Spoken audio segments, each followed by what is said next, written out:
Le quiero dar la bienvenida a nuestro invitado de hoy, nuestro primer invitado, Carlos Larrazábal, primer vicepresidente de Fede Cámaras. Y precisamente quisiera iniciar con estos anuncios y estos decretos que se han estado dando con respecto a la producción nacional. Se habla de un declive mucho mayor al que hemos tenido hasta ahora. ¿Cómo cada uno de los integrantes de las cámaras de empresarios ven esta situación y también cómo el escenario político las afecta? Bienvenido. Bueno, buenas tardes, saludos a ti, a toda la audiencia, felicitaciones y mucha suerte en estos días de programa aquí en el programa de Pedro Pensini. Mira, efectivamente lo que continuamos viendo es un declive muy marcado de la actividad económica. Hoy Conindustria presentó su encuesta del segundo trimestre y se ven resultados que nunca se habían visto ni siquiera en la época del paro petrolero que se dio en el año 2001-2002. Las empresas que le reportan que están trabajando apenas un 35% de la capacidad instalada. Eso es una situación realmente dramática. Hoy en día la producción nacional está totalmente afectada por todos los controles que tiene el gobierno, por todas las restricciones en las divisas, por toda la persecución que hay sobre la libre iniciativa privada. El gobierno sigue empeñado en perseguir a la empresa privada sin entender que la única solución que existe para lograr los problemas de abastecimiento que sufres tú, que sufre la audiencia, que sufrimos todos, es con mayor producción, con mayor oferta, con que el venezolano pueda ir al supermercado, su preferencia, y comprar el producto que más le agrade, como siempre fue en Venezuela, y no simplemente restringirse a lo que le pueda llegar eventualmente a través de una bolsa de comida. Estamos llegando a niveles que nunca se pensaron que podamos vivir en Venezuela, y eso es preocupante. Por eso se requiere un cambio de modelo profundo, un cambio de modelo en el corto plazo para poder atender a las necesidades de los venezolanos. Y mientras se siga en una agenda política y no se permita que los canales que están establecidos en la Constitución se puedan activar, como es el caso del referéndum revocatorio, que es un mecanismo que está activado para que el venezolano decida qué es lo que quiere hacer con el modelo económico, con el modelo político, y podamos tomar rumbos diferentes que los que tenemos en la actualidad. Por eso es importante que se deje de atacar a la empresa privada, que se permita que la empresa trabaje, que los trabajadores produzcan y que se acabe esta persecución que al final está afectando a todos los venezolanos, porque todos somos consumidores, todos somos ciudadanos y todos estamos viviendo las penurias de una mayor o menor manera. Ahora, el presidente de la República, Nicolás Maduro, pues acaba de anunciar hace unos días un decreto donde se estaría destinando el 50% de la producción a los denominados comités de abastecimiento y producción, los comités locales de abastecimiento y producción conocidos como los CLAP. ¿Esto qué indicio le puede dar a la empresa privada cuando mediante un decreto se está tomando este 50% de una producción que ya usted expresaba está en declive para destinarla a estos fines? Sí, definitivamente lo que continuamos viendo es una profundización de lo que establece el Plan de la Patria. En el Plan de la Patria que se indica que se busca la eliminación de los canales comerciales, donde el producto vaya supuestamente del productor al consumidor de una forma directa. Pero al ponerlo por los mecanismos de los CLAP, tú vas a consumir, si te llega una bolsa, si tienes la suerte que te llegue una bolsa de esas, los productos que el Estado decida que tú debes de consumir. Te limita la libertad de adquirir, de comprar, de consumir lo que tú deseas consumir y no lo que el Estado considere que es tu consumo adecuado.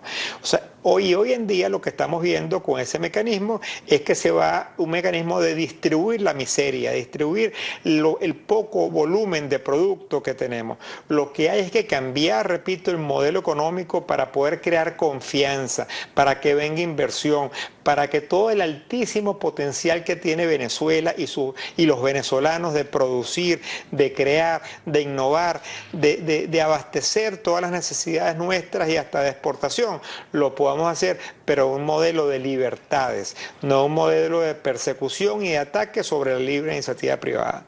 Ahora, ¿cómo crear esa confianza cuando suceden cosas como esta sentencia que denuncia la Mesa de la Unidad Democrática que pudiera estarse materializando en los próximos días de limitar la inmunidad parlamentaria. ¿Esto cómo se ve el riesgo de nosotros como país? ¿Cómo nos ven los inversionistas ante semejante situación, no solamente en el plano jurídico, sino también en lo que es la sociedad, lo que es la parte política también? Cuando uno revisa, la imagen que tenemos los venezolanos en la actualidad en el extranjero es muy lamentable. Nosotros estamos ya por varios años consecutivos con la inflación más alta del mundo. Inflación que, por cierto, no es publicada por el Banco Central de Venezuela ni por el Instituto Nacional de Estadística como es obligación por ley. Nosotros no hemos conocido cifras oficiales desde el año pasado y así no se puede darle confianza a un país. Las cifras tienen que ser oficiales, tienen que ser elaboradas según las normas técnicas para que el país pueda planificar, para que el país pueda programar sus actividades. Y lamentablemente eso no sucede y seguimos viendo esas penurias, seguimos viendo esos ataques de una forma continuada. Se necesita crear confianza para que pueda venir inversión y de la forma como el gobierno está manejando la información, de la forma como el gobierno está manejando la situación política del país, hay todo menos confianza. Vamos a hacer una pequeña pausa, tenemos que hacer un contacto con prensa porque hay información del momento.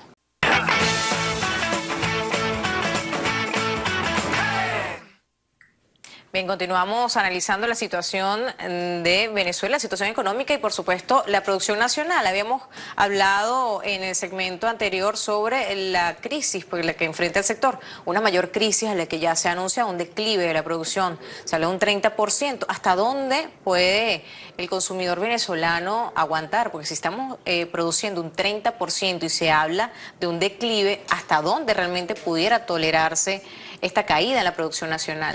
Mira, la producción es continuada porque recordemos que la economía venezolana comenzó a caer hace 3 años. Cuando el precio del petróleo estaba sobre $96 el barril, ya la economía venezolana estaba cayendo. Y eso desmonta la tesis del gobierno nacional que la crisis se elabora, la crisis la gesta, la caída de los precios petroleros. La caída de los precios profundiza la crisis económica, pero no es la causa fundamental. Como hemos indicado, la causa fundamental es el modelo de controles y de persecución sobre la libre iniciativa privada. Y cuando vemos de estos últimos 3 años para acá, ya tenemos una caída del Producto Interno Bruto que podemos estar llegando este año a sobre 20% de caída. Y si vas a sectores particulares, como es el sector de la manufactura, la caída podría superar el 30-35%. Son caídas significativas que no se ven ni siquiera en países que han estado en guerra.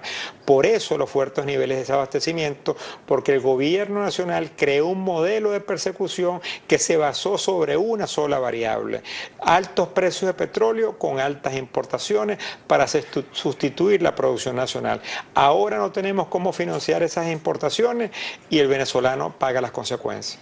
Ahora, la producción nacional tiene un sector que está bien sensible a la comunidad y tiene que ver con la producción de alimentos. La producción agrícola está enfrentando una de sus peores crisis, pues no tiene la materia prima, que son estas semillas, no tiene las divisas tampoco para adquirirla. El gobierno nacional ha hablado por sus diferentes voceros, que una de las soluciones serían estos pequeños huertos que se están dando en algunas zonas, incluso en casas, para autoabastecerse de estos productos agrícolas. ¿Esto realmente puede llegar a solucionar, puede de alguna manera paliar un poco la situación o no tiene ninguna incidencia en la escasez de alimentos que enfrenta el venezolano? Realmente cuando uno ve las soluciones que plantea el gobierno de solventar la crisis agroalimentaria creando huertos urbanos, cuando uno lo explica en otras partes del mundo, somos el hazmerreír del planeta. ¿Cómo podemos tratar de abastecer 30 millones de personas pidiéndole a la gente que cultive papa o que tenga un cochino en el patio de su casa? Estamos volviendo a la época a 200 años atrás. que estamos viviendo las consecuencias de lo que se ha hecho. Aquí se expropiaron, se tomaron más de 5 millones de hectáreas. Aquí se expropió Agropatria, que era la principal productora agroisleña, que ahora es Agropatria, que era la principal productora y suministradora de semillas, y no faltaban las semillas. Aquí uno puede ir por cualquier campo venezolano, por los valles de Aragua, por Portuguesa, y ve la desolación de todos los terrenos que fueron tomados y hoy en día están abandonados.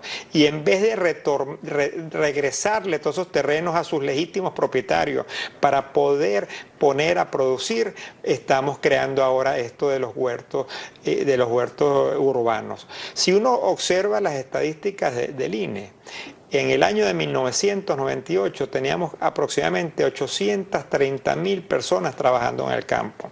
Hoy en día, 18 años después, tenemos casi 825.000 personas. Tenemos menos personas trabajando en el campo de lo que teníamos hace 18 años, cuando tenemos 43% más de población.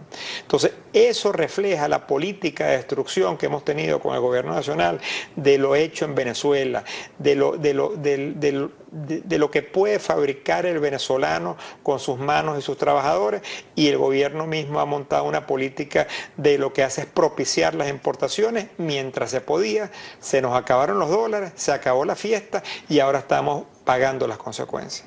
Ahora, uno de los que había sido hasta hace poco nuestro mayor socio comercial, por llamarlo de alguna manera, China, pues ya se habla de que China pues se está negando, o ya no ve con buenos ojos invertir su dinero en Venezuela. ¿Qué le queda entonces al gobierno venezolano? Bueno, que el caso China es un ejemplo más. En el caso China dio una cantidad de créditos para Venezuela con el objeto de aumentar la producción petrolera, y en vez de producir más estamos produciendo menos, porque el gobierno agarró su dinero y lo gastó en autobuses, en taxis, en aires acondicionados, en cosas que son gastos populistas para ganar votos y no para aumentar la producción para que podamos tener mayores ingresos todos los venezolanos. Y me imagino, y los chinos no se les conoce por hacer negocios malos, habrán dicho hasta aquí llegó la fiesta, y lo único que se logró, que el gobierno logró negociar con ellos, es renegociar las condiciones de pago de las deudas actuales y bajar la obligación que deberíamos tener en los actuales aumentos de estar entregando a China alrededor de 500.000 barriles diarios a una cantidad mucho más baja que lo que se están entregando en la actualidad. Pero para poder tener fuentes de financiamiento, sea con China, sea con el Fondo Monetario, sea con el Banco Mundial, con cualquier ente multilateral que están hechos y diseñados para atender a los países con crisis de balance de pago como la que tiene ahorita, cuando se le caen fuertemente sus ingresos, tenemos que tener una política económica seria, responsable, que sea vendible ante los actores nacionales e internacionales, y lamentablemente la política económica de los CLAPS y controlando la producción es obviamente, en vez de mejorar la imagen del país, lo que hace es perjudicarla y aumentar el riesgo país, que hoy en día está en sus niveles históricos de mayor caída a nivel de cualquier país latinoamericano y del mundo que tú puedas evaluar. Ahora, ¿qué le queda al industrial y el productor nacional? ¿Cuáles son las medidas de contingencia para de alguna manera salvar pues cada quien su empresa y también abastecer un poco el mercado? El venezolano y el empresariado venezolano sigue confiando en Venezuela, sigue confiando que este es el mejor país del mundo, y sigue tratando de hacer los productos de mejor calidad y al mejor precio posible, con todas las limitaciones que tenemos ahí. El empresariado sigue apostando por el futuro del país, y por eso hacemos propuestas continuas, hacemos análisis, propiciamos el diálogo, pero lamentablemente estamos en una situación de sordera, donde el gobierno no atiende los planteamientos de ningún sector productivo, no se atienden las recomendaciones que sectores han hecho en los consejos de economía productiva que están reunidos desde enero sin ningún tipo de resultado.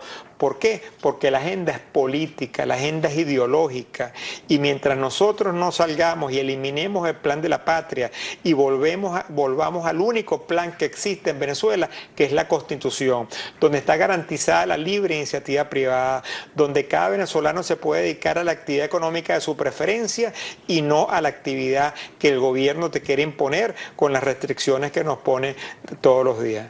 Bien, vamos a hacer una breve pausa y al regreso continuamos conversando sobre los temas de actualidad, los temas de interés. Despedimos a nuestro invitado Carlos Larrazábal. Muchísimas gracias por ampliarnos un poco el panorama y el estatus de nuestro empresariado. Nosotros hacemos